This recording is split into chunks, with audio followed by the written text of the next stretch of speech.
I stopped in the other night Yeah. to see what it looked like at night, and luckily was able to stop here in the daytime. What's different about daytime and nighttime as far as keeping things together? Daytime is, at least on days like these, especially when the weather is nice, can get a little more industrious. We had a major public works project today. We replaced some of the cardboard streets, or sidewalks, we call them streets, and got up all that wet, messy cardboard that doesn't last very long, and we put down plywood. So hopefully that's a sign of a growing civilization. You know, you're improving the roads and doing public works projects. You know, people are busy. We had the Army boots show up today that were donated. 200 pairs of combat boots that you'll see most people wearing now. We still need to weatherproof them maybe and make them perfect, but I mean, that'll definitely help out too. So you're getting donations too. That must be heartening to you. Oh yeah, we're getting. I mean, these porta-johns right next to us are come care of the. I want to say steel workers. I'm not 100% positive of that, but the steel workers and the service employees have been supportive, and people off the street have been supportive. We have different kinds of food coming in. A lot of people are bringing donuts and coffee, and we really thank everyone for that. But we're actually seeing, maybe it's a function of camp living, or, you know, living hard, but we're actually not as interested in donuts as these days. It's things like fruit and fiber and vegetables, and, you know, slightly healthier than donuts. I mean, Lord knows, I just shoved half a muffin in my face right now too, but, you know, the demand seems to be for, you know, maybe a good bran muffin or something like that.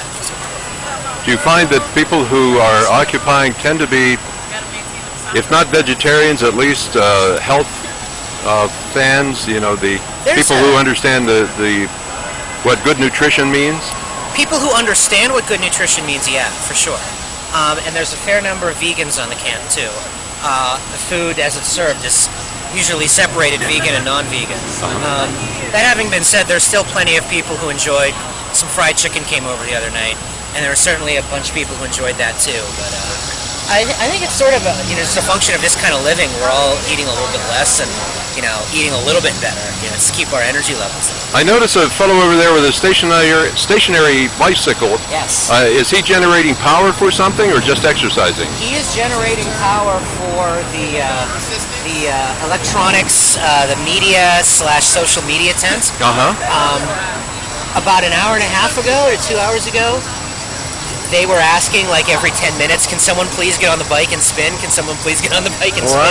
Because the power ran out. But since then, we've had a few volunteers who've really gotten into it, and you see it's like 50 or so degrees out here, 50, 55 right now. But this kid is in a t-shirt, and he's pedaling, and he's working up a sweat, and he seems to be enjoying himself. We got a more comfortable bike for this, which I think is going to help energy production. So, yeah, it's interesting to see how things improve a little bit over the time and over days.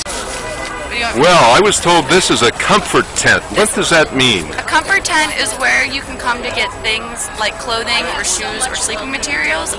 We also have, basic toiletries, and everything's free and everything has been donated, so come and get what you can get. We have a lot of nice things. We have a lot of coats. We have a lot of pants and a lot of sweaters. Someone today donated 200 pairs of boots.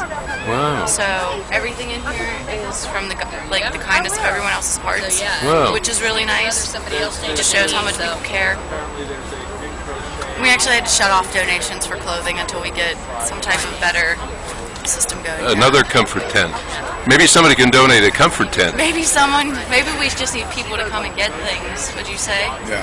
Yeah, like the general idea is to keep the sleeping materials and like the shoes, well not even the shoes, but like the sleeping materials and the warmer sweaters are for people that are here, but we have an overabundance of coats. So if anyone needs a coat, we're asking them to come get them. We have a lot of coats. How many people have used your service here? How many people do you think have gotten clothing? It's a hard number to gauge. This tent has been up for what, like a week now? For a week, and there's been everyone comes in all the time. Homeless people. Homeless people come through. So, are you a permanent resident, or do you come and leave and then come back? I come and leave and then come back only because I work Monday through Thursday. So I come down here when I can. Somebody make sure that there are enough people here to staff it, though, to occupy it? We're in the process of that right now. Oh, good. Good. Anything else you would like to say? Come on, you're not even on film at all. That's it. You said it all. How long have you been here, sir? I've been here since Tuesday. Tuesday. Yeah. Are you digging it? Yeah. Yeah, good. Yes. You could start your own commune after this experience and make it work? Well, we don't commune. I'm an ex-Marine. Uh-huh. So we live like this. Oh, okay, so you're accustomed to it? Yes. All right. Yes. Well, enjoy yourself, sir. All right, you too. You're the fellow who deals with the food, which is pretty important. Food, clothing, and shelter. And we had another girl who said that she took care of the shelter, and the clothing. The tent just down the way here. So, how are you getting this food, and how are you keeping it? How are you preserving it? Okay, I'm one of the persons who was in the who is part of the food group, and as far as food donations, I mean everything that we have here is from donations. We have use the Food Not Bombs kitchen, and that's where all the prepared foods are coming from. We cook them there, and we bring them there here to location every night around 6 o'clock is our big meals, and then we have. During the AM period, we have breakfast foods such as fresh donuts, fresh coffee. We are not cooking like prepared foods on site because we don't want germs, don't want anything to be unhealthy. But we've been super prepared, and everything has been done according to good health codes, and people have been absolutely ridiculously generous with donations. I mean, we have people constantly in touch with us to find out what we need, what ingredients we might need for different prepared foods, and we have tons of volunteers that are updated on all our rules that have just been absolutely generous with their time. So it's been very well prepared, very well thought out. Do you have contingency plans for the winter time when things will be rougher? We're in the middle of planning all of that. We've been thinking about that constantly, so that we're making sure that our donations are spaced out enough that we're not running out of food once it gets colder and colder. And we've been in the plannings for things to make sure specific items are kept warm when they are needed to be, even more so during the winter months. And so pretty much we've been on top of all of that, and the planning has been going very smoothly as far as preparing ourselves for this winter that is coming very soon, if not already here. Thank you, and happy eating.